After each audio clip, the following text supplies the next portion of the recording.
दोस्तों, मेहरबानी फरमाकर चैनल को लाजमी लाइक और सब्सक्राइब कर दें। जज के सामने अर्जुन और अहाना दोनों भारी दिल के साथ तलाक के लिए हाँ बोल देते हैं। जबान से राजी मगर आंखों में बिछड़ने का खौफ।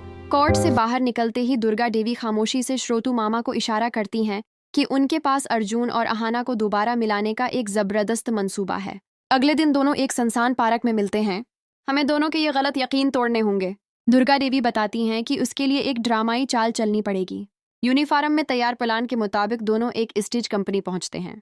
वहां के मालिक से कहते हैं कि हमें एक ऐसी लड़की चाहिए जो जदीद दुल्हन बनकर अदाकारी कर सके। मालिक पहले हचकचाता है, मगर जब दुर्गा देवी उसे बताती हैं कि ये एक टूटते घर को बचाने का मामला है तो वो मान जाता है। दुर्गा देवी 3 मुख्तलिफ लड़कियों को इस काम के लिए रख लेती हैं और उन्हें पूरी कहानी समझा देती हैं।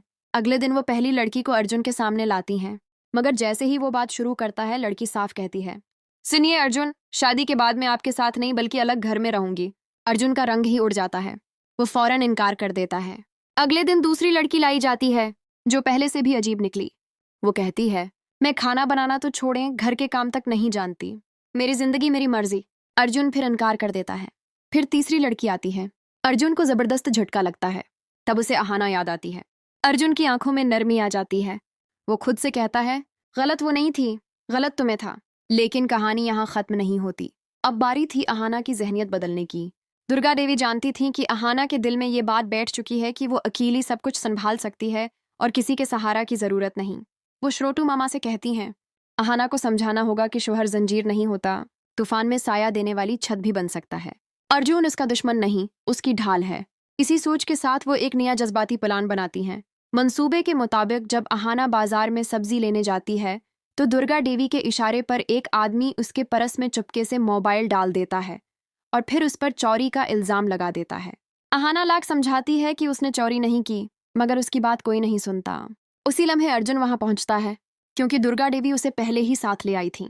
अहाना को मुसीबत में देख अर्जुन खुद को रोक नहीं पाता। वो आगे बढ़कर पूरी सूरत-हाल संभालता है। उसे वो पुराना अर्जुन याद आता है जो कभी उसके लिए दुनिया से लड़ जाया करता था। अर्जुन इससे कुछ कहता नहीं, बस उसकी आंखों में देखकर पूछता है, तुम ठीक हो?